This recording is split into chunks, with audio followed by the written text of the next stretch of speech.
Nosso tema de hoje é a glicobiologia, a relação existente entre os carboidratos no organismo e entre os carboidratos e outras moléculas. Logo depois dos avanços que seguiram a descoberta do DNA e das informações contidas nas unidades chamadas de genes, imaginou-se que a complexidade de todos os seres estava próxima de ser desvendada. Não foi o que aconteceu. Para se ter uma leve ideia do porquê, basta comparar a quantidade de genes presentes num grão de arroz ou na pulga d'água, com a quantidade presente no ser humano, bem menor que em ambos. Não é ali, então, provavelmente, onde se esconde essa complexidade, ainda que fonte importantíssima de informações. Temos nessa foto de microscopia eletrônica a ampliação da secreção da mucosa nasal com algum tanto de bactéria, e essencialmente carboidratos, revestindo toda a mucosa, visto que praticamente toda a secreção mucosa nasal, chamada popularmente de meleca, é constituída de carboidrato modificado. Vírus são organismos que podem possuir envoltório proteico, mas são os carboidratos, tanto os determinantes da sua capacidade de se ligar às células dos hospedeiros, quanto as moléculas responsáveis nos hospedeiros pelo reconhecimento, atração e o próprio acoplamento da partícula viral. Bactérias também têm na sua superfície grande quantidade de proteínas, mas são os carboidratos que se associam a essas proteínas, nas chamadas glicoproteínas, a dar boa parte da atração às células que serão infectadas, bem como a sua capacidade de produzir resposta imune. Na via de mão dupla das infecções, tanto hemácias quanto leucócitos e plaquetas, além de outras células envolvidas menos diretamente, possuem suas superfícies recobertas de carboidratos os mais diversos, mais visíveis à microscopia eletrônica. E falando em atração, talvez o maior determinante da atração no ato da fecundação seja a interação açúcar com açúcar, das superfícies do espermatozoide, que nada até o óvulo também no mar de carboidrato, mas principalmente do apetitoso óvulo. A própria morte celular é evidenciada em boa parte pelo espalhamento do carboidrato da sua superfície. De que são feitos os carboidratos? Das suas unidades chamadas de monoméricas, os monossacarídeos, da associação de dois monossacarídeos formando disacarídeos, e de múltiplas unidades associadas, os polissacarídeos. Carboidratos populares são a glicose, a galactose e a frutose, monossacarídeos. Nos disacarídeos, a lactose, da associação de uma galactose com uma glicose, a sacarose, o chamado açúcar comum ou açúcar de mesa, da soma de uma frutose com uma glicose, e a maltose, da união de duas glicoses. E nos polissacarídeos, o amido e a celulose, vegetais, um comestível, outro não, e o nosso carboidrato longo de reserva, o glicogênio.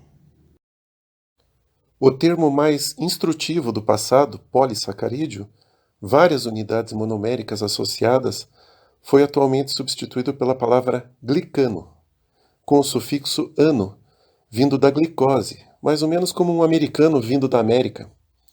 Aí englobando os oligosacarídeos, unidades menores que os poli, com até 8 monômeros ligados. Estes polissacarídeos podem ser homo, com unidades todas iguais, ou hétero, com unidades diferentes, e ramificados ou lineares.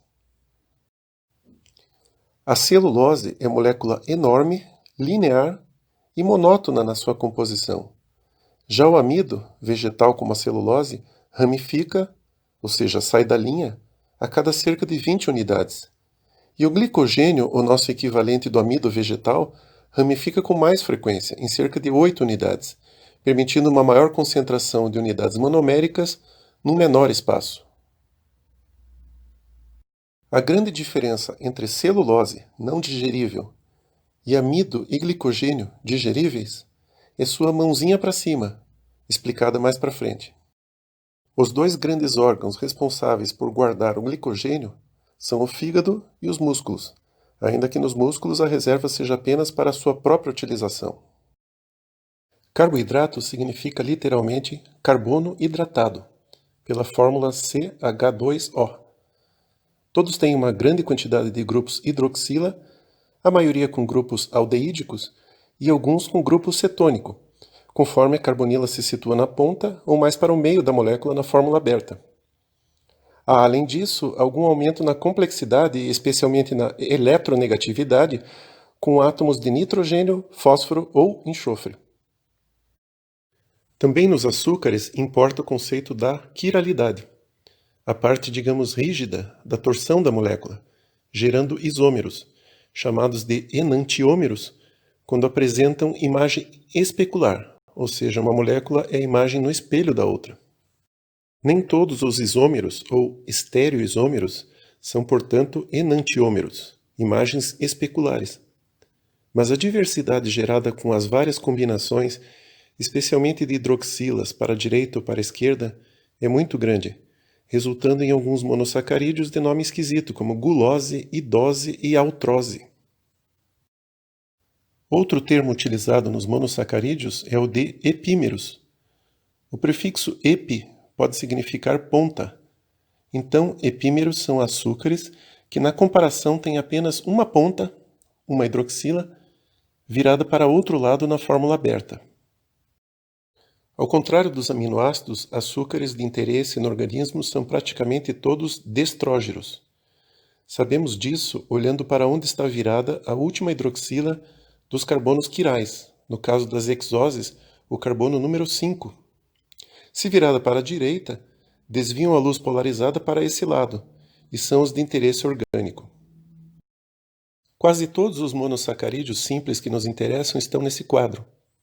Nas trioses, monossacarídeos com 3 carbonos, o gliceraldeído, parente do glicerol, e a dihidroxiacetona, ambos pertencentes à glicólise, quando fosfatados.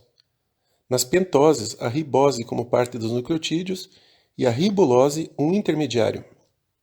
Nas hexoses, as bem famosas glicose, galactose e no grupo das cetonas a frutose, que justamente por ser cetona, diferem muitas propriedades das outras hexoses, especialmente nas vias metabólicas. As mesmas hexoses apresentam alguns derivados importantes. Aminoderivados, cujos nomes esqueceremos, apresentando nitrogênio no segundo carbono, formam parte das paredes celulares de bactérias. A glicose fosfatada no carbono 6 é segundo reagente da glicólise e o passo inicial tanto da via das pentoses fosfato quanto da formação do glicogênio. A oxidação da glicose gera ácidos importantes no metabolismo, especialmente na detoxificação, desprotonados no pH do organismo. Alguns derivados de hexoses são parte de polissacarídeos de plantas. Mas um derivado de hexose de nome meio difícil merece menção especial: o ácido acetilneuramínico, conhecido pelo apelido de NANA, para ficar mais fácil de lembrar. O NANA é um dos tipos de ácido chamado de ciálico, por ter sido descoberto na saliva, também com uma fórmula um pouquinho mais complicada, mas fundamental em muitos dos processos aqui discutidos, como a sinalização celular e vários outros, e costuma se localizar na extremidade dos sacarídeos vinculados à membrana plasmática.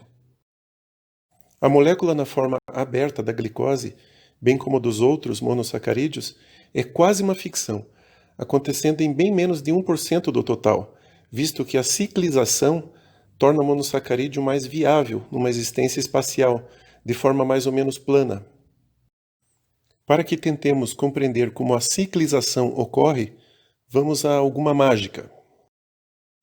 Inicialmente, talvez de forma já um pouco estranha, o átomo de oxigênio da última hidroxila quiral, aquela que define se o açúcar é destrógeno, reage com o grupo aldeído no primeiro carbono.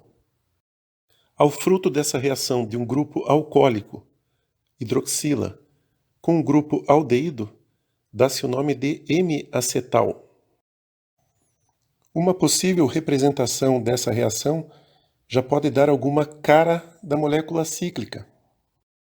M-acetal é composto instável quando da reação de duas moléculas separadas. No monossacarídeo, no entanto, esse composto tem a estabilidade dada pelo fato de ser uma reação intramolecular, entre átomos dentro de um mesmo composto. É bom lembrar do detalhe de que para que ele se forme há a necessidade da participação de um próton adicional, vindo do meio. Aí vem a pergunta: mas onde fica o aldeído nessa história? Deixa de ser? Não, desde que as formas cíclicas e abertas se interconvertem o tempo todo. Numa representação dinâmica, podemos ver isso acontecendo. Quando há o fechamento na forma cíclica, hidroxila e hidrogênios do lado esquerdo são os que se mantêm acima do plano espacial. Já as hidroxilas e hidrogênio do lado direito se mantêm abaixo do plano. E o sexto carbono, não quiral, fica meio quieto, mas agora se torna mais destacado no plano formado. Perceba que há a formação de uma nova hidroxila, gerada da união do oxigênio da carbonila do primeiro carbono com o hidrogênio órfão do quinto carbono. Na contagem temos ainda 5 hidroxilas, típicas da glicose, apenas que houve a formação de um novo grupo éter, daquele oxigênio ex-hidroxila, digamos assim, do quinto carbono, que se isola, como é típico do oxigênio do grupo chamado de éter. Um plano assim formado pode ser um pouco difícil de visualizar. Imagine uma mesa onde a maioria dos grupos hidroxila formem parte da toalha, para baixo do plano da mesa. Há um candelabro sobre a mesa, o sexto carbono. Ainda que essa mesa tenha de verdade mais cara de uma mesa de um quadro do Picasso. Howard, químico inglês Nobel de Química, de 1937, foi quem tentou traduzir essas formas para um plano mais concreto e conseguiu enxergar as formas de cadeira, mais semelhantes talvez a um divã, e mesmo de um barco. E para que eu preciso saber disso tudo? Porque precisamos entender o que significam as chamadas formas anoméricas dos monossacarídeos, importantes nas suas ligações com outros monossacarídeos. Carbonos anoméricos são os carbonos número 1, fechados na forma cíclica, e são eles próprios parte do grupo M-acetal, explicado anteriormente, juntamente com o oxigênio vizinho. Não se desespere, logo vai entender toda essa teoria. Pelo menos assim espero. Lembra das tais mãozinhas lá de trás? Quando o carbono anomérico tem sua hidroxila, grupo OH, virada para baixo, o monossacarídeo está na sua forma alfa, normalmente mais apropriado. Já a hidroxila, a mãozinha, virada para cima, configura a forma beta. Quando se trata de um número grande de pessoas, qual, na sua maneira de ver, é a maneira mais natural de se dar as mãozinhas?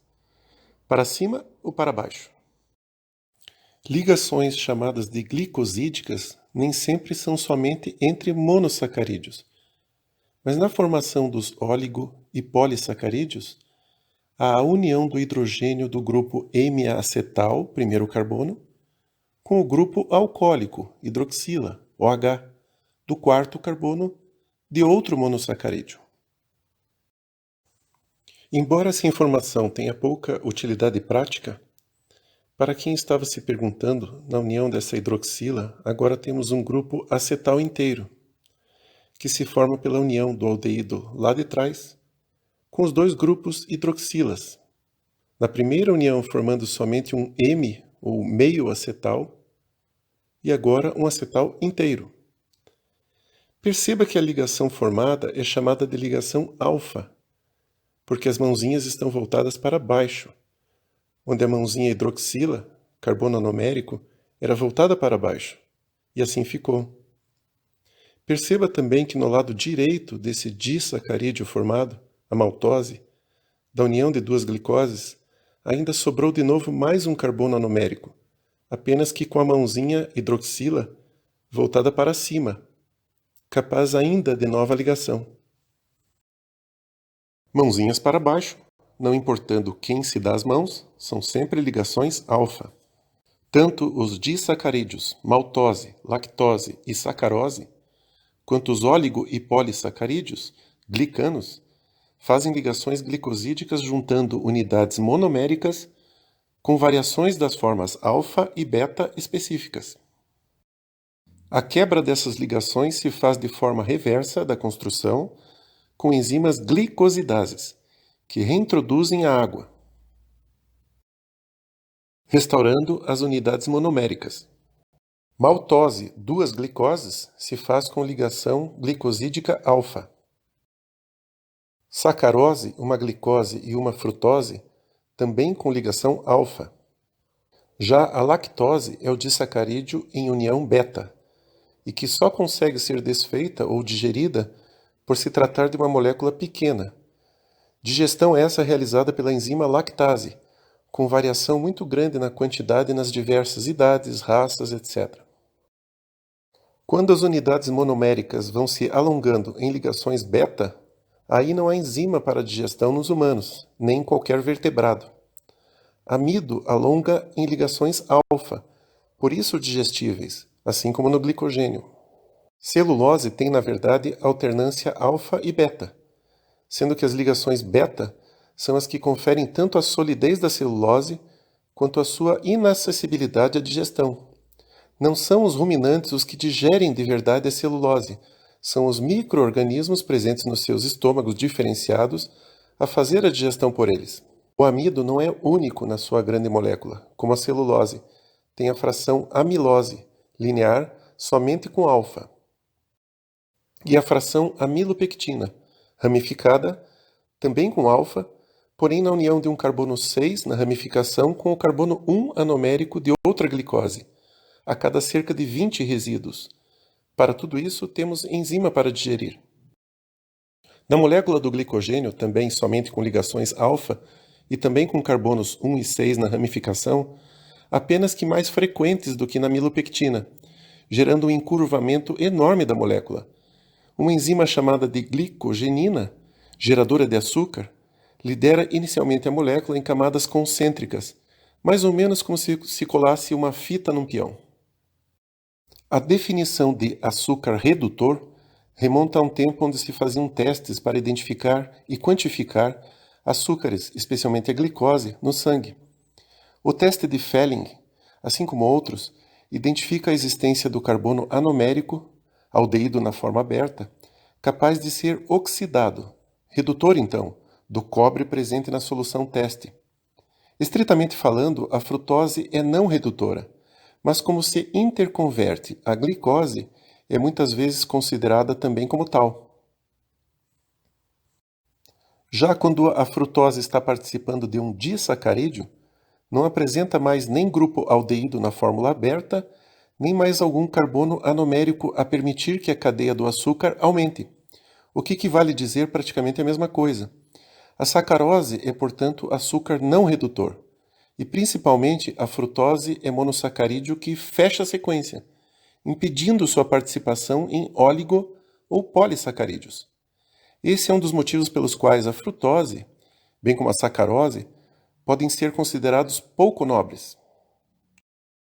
Glicanos, tanto nas células quanto fora delas, podem diferir muito uns dos outros, pela existência de unidades monossacarídicas diferentes, pelo tamanho desses polímeros, pelos tipos de ligação das unidades monoméricas e pelo grau de ramificação. Não se sabe quase nada sobre a maneira pela qual o organismo decide empilhar vários carboidratos para gerar os óligo e polissacarídeos. O que se imagina é que as funções desses sacarídeos vão desde o trivial depósito até funções absolutamente especializadas, como as regulações do crescimento e do desenvolvimento, a promoção de mudanças estruturais e a comunicação celular intraespécie e interespécies, como no caso do reconhecimento das células do hospedeiro por parte dos agentes patogênicos e vice-versa, bem como as respostas imunológicas a esses agentes. Verdadeiras árvores, compostas de proteínas, complementadas pelos seus variadíssimos glicanos, se espalham pelo terreno altamente mutante da membrana plasmática, criando florestas moleculares. A montagem de óligo e polissacarídeos depende de que as unidades monoméricas os blocos da sua construção, sejam transportadas por nucleotídeos de forma semelhante ao transporte realizado pela coenzima A em partes estratégicas do metabolismo.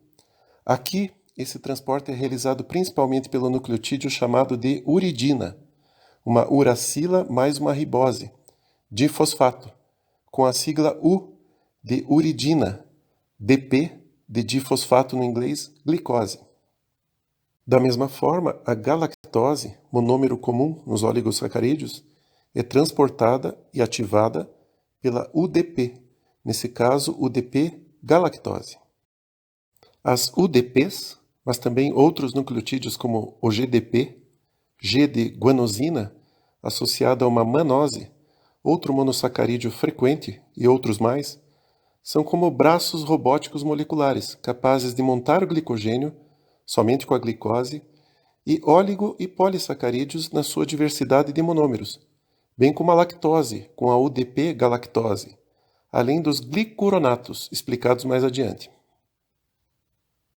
O desligamento e a transferência para a molécula nascente, tanto nos glicanos puros, somente de carboidratos, quanto associados a proteínas, se faz pelas enzimas chamadas de glicosil, pois irão gerar glicosilação, transferases. Os sítios celulares de toda essa linha de produção são o retículo endoplasmático e o complexo de Golgi.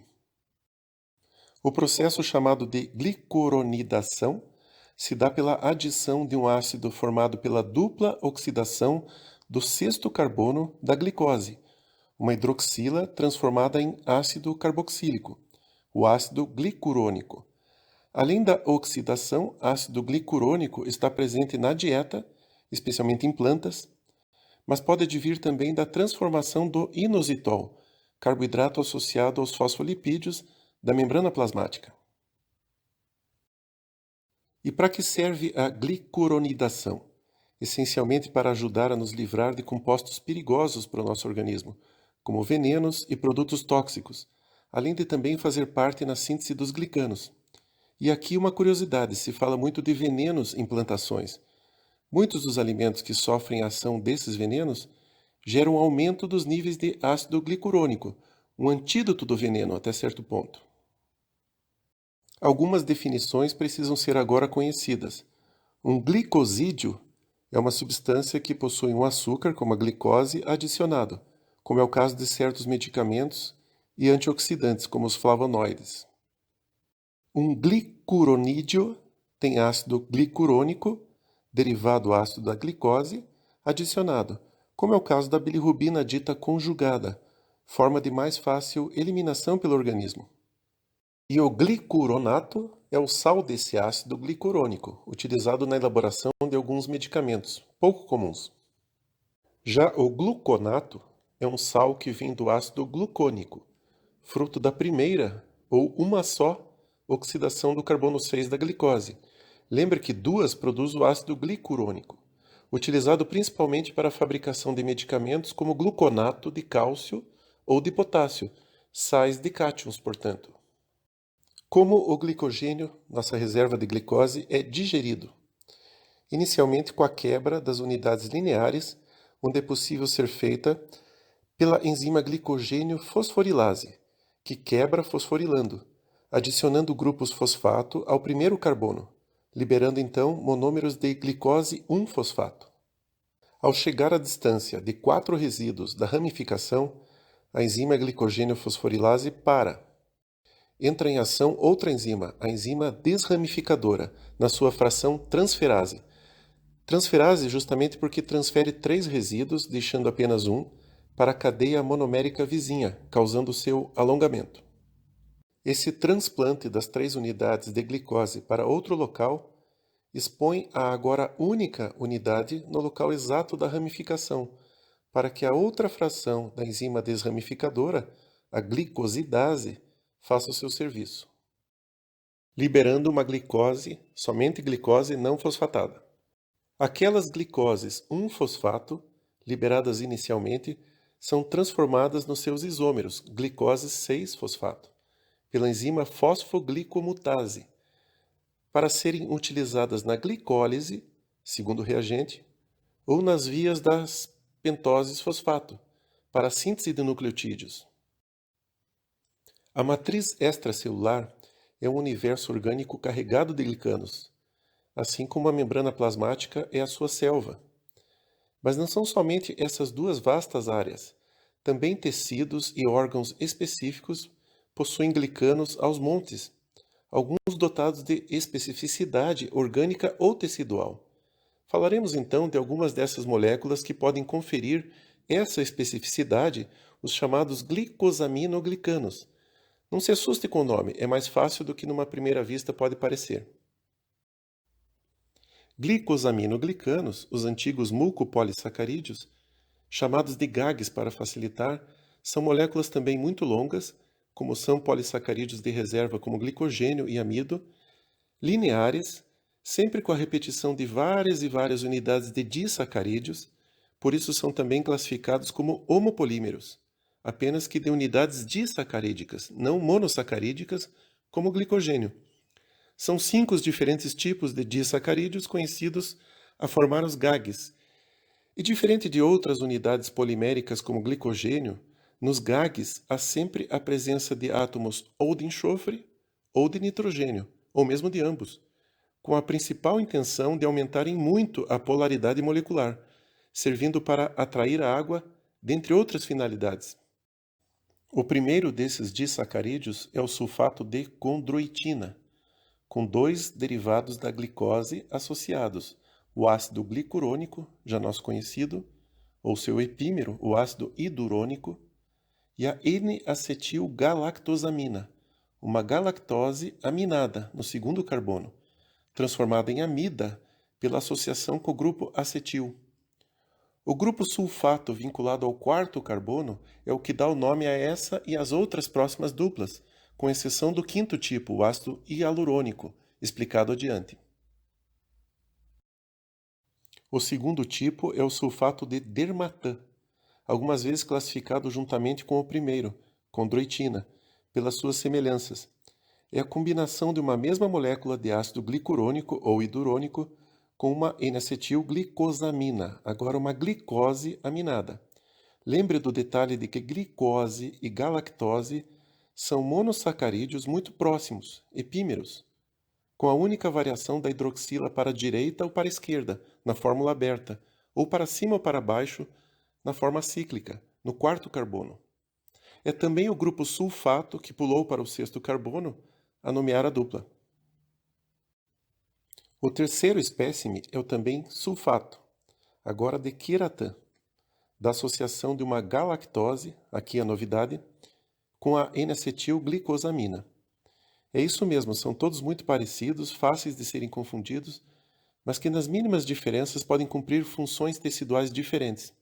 O grupo sulfato aqui está no carbono 4. Se você não gosta de brincar de onde está o óleo, já vou dizendo qual a diferença do sulfato de heparan com o segundo, dermatã, compostos das mesmas unidades monossacarídicas. São as ligações alfa ou beta, mãozinhas de novo, na união das suas iguais unidades disacarídicas. A diferença do sulfato de heparan para a heparina, conhecido anticoagulante, é a quantidade maior de sulfatos colados na estrutura, até 2 ou 3 por unidades diméricas. Não é somente o cálcio no fenômeno da anticoagulação a se ligar a essas cargas negativas. São vários os ligantes proteicos com variadas funções biológicas que vão desde a embriogênese do início da vida às metástases, que às vezes tristemente põem fim à vida. O quinto e último representante é um pouco, digamos, o diferentinho da turma. Não é sulfatado, e ainda que possua as mesmas manjadas unidades monoméricas do ácido glicurônico, com a N-acetilglicosamina do dermatã e do heparan, e uma semelhança enorme com a condroitina nos tipos de ligação, apenas, entre aspas, que a condroitina é sulfatada, é uma molécula muito maior do que as outras, e a única que anda solta, sem formar os chamados proteoglicanos, que veremos adiante, mas costumam servir de uma longa base para esses proteoglicanos, mais ou menos como um grande veículo de guerra, um porta-aviões, serve de base para outros veículos de guerra, os próprios aviões. Este último, então, com até 1 milhão de Daltons, ou 50 mil unidades monoméricas de 2 sacarídeos, são parte importante da estrutura tecidual, especialmente no líquido sinovial, que deve ter características ambíguas de hidratação e de algo parecido com uma substância antigripante, e no humor vítreo ocular. O sulfato de condroitina, do grego cartilagem, é parte fundamental no tecido tendinoso e na aorta, que pela enorme pressão que suporta, difere de outros vasos pela consistência semelhante à cartilagem. O dermatã está presente na elasticidade do tecido cutâneo, daí o seu nome, e também na elasticidade das válvulas cardíacas. O queratã é parte molecular que confere características físicas dos cabelos, das unhas e, curiosamente, da córnea. E a modificação do sulfato de heparã, a heparina, com a sua ação anticoagulante já comentada. O que são os glicoconjugados? São moléculas ou estruturas moleculares derivadas dos glicosaminoglicanos em que estes se ligam a proteínas de maneiras diferentes. No caso dos GAGs formarem a grande parte dessas estruturas, ligados numa proteína central, ou core em inglês, chamamos a isso de proteoglicanos. Aquela enorme molécula do GAG, chamado de ácido hialurônico, pode então servir como uma espécie de haste, para que as proteínas centrais nela se insiram, aumentando ainda mais a complexidade, a somatória de cargas negativas numa só estrutura, bem como a atração da água, gerando, por exemplo, um subcutâneo bem mais hidratado. Numa analogia, o ácido hialurônico é um pequeno galho, as proteínas centrais são a nervura central da folha e os GAGs são as nervuras secundárias. E como a árvore envelhece e os galhos e as folhas caem, também no envelhecimento orgânico há perdas na quantidade de ácido hialurônico, com perda das capacidades como a hidratação e outras funções biológicas importantes, além da substituição gradativa de glicosaminoglicanos mais funcionantes por menos funcionantes, muitos desses processos irreversíveis. As outras estruturas dos glicoconjugados são as glicoproteínas, que apesar do nome com proteínas no final da palavra, têm nessas a sua principal parte na montagem da estrutura, os sacarídeos como uma espécie de adendo, ainda que um adendo fundamental. Uma outra grande diferença é a aparente desordem na molécula oligosacarídica, sem a ordenação característica dos GAGs. A grande maioria das proteínas orgânicas, seja no sangue, na matriz extracelular, na membrana e mesmo nas organelas, são glicoproteínas. Nessa imagem, percebemos visualmente a diferença dos chamados glicoconjugados. No proteoglicano, quando há o ácido hialurônico, é ele a estrutura principal. Quando ele não está presente, é a proteína central, relativamente pequena, a unir GAGs, no seu eixo. Nas glicoproteínas, as proteínas sempre dominam a cena, e resíduos, ou unidades monossacarídicas diversas, como a glicose, galactose e outras, se empilham de forma mais ou menos desordenada, aparentemente não programada, em resíduos serina ou treonina dessa proteína dominante. Reforçando então de novo as importantes diferenças em um quadro mais didático para a hora do estudo. Há ainda como importantes coadjuvantes nos glicoconjugados os glicolipídios, em que açúcares contribuem para acrescentar polaridade às partes predominantemente apolares dos lipídios, especialmente nas membranas, com a principal função de imitar as glicoproteínas nos seus sítios de ligação das membranas, substituindo o grupo fosfato com seus habituais adendos, como inositol e colina, por oligosacarídeos, muitas vezes sulfatados, para aumentar a capacidade de atração dos ligantes que ali aportam. Glicoconjugados, então, contribuem em muito à paisagem das membranas. É muito, por isso tudo, que o termo sugar code, código de açúcar, vem sendo utilizado como um substituto ousado e meio abusivo do pretenso código da vida, originalmente criado para as informações genéticas contidas no DNA, e retransmitido na síntese das proteínas. Ainda pouca gente visualiza o interior de um vaso sanguíneo, por exemplo, não como uma superfície mais ou menos lisa, mas como um grosso tapete formado pelos glicanos na superfície das células endoteliais, vitais para suas funções. Os grupos sanguíneos, chamados de ABO, são um exemplo do revestimento glicídico pouco variável nas suas unidades da membrana das hemácias, mas que podem gerar graves reações imunológicas se misturados, como ocorria nas transfusões sanguíneas do passado.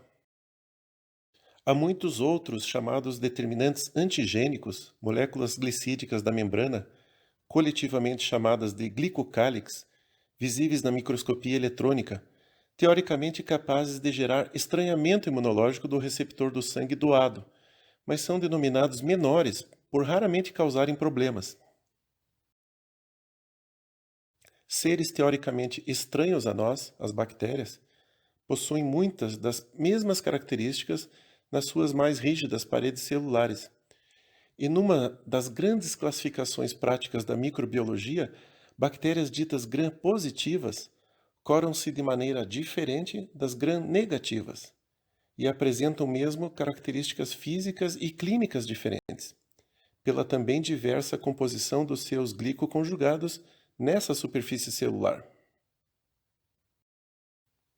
Fazendo uma continha rápida, relativamente pequenos oligosacarídeos podem gerar em combinações variáveis de suas unidades monoméricas nas glicoproteínas mais de 1 quatrilhão de moléculas diferentes. Já os 20 diferentes aminoácidos, combinando-se para formar o mesmo tamanho molecular, podem formar cerca de 10 milhões de moléculas. Certamente um número enorme, mas muito menor. E os limitados, entre aspas, 4 diferentes nucleotídeos, ao também formarem moléculas do mesmo tamanho, só podem fazer cerca de 4.000 combinações, uma, digamos, mixaria. Claro que a vida não é uma conta matemática.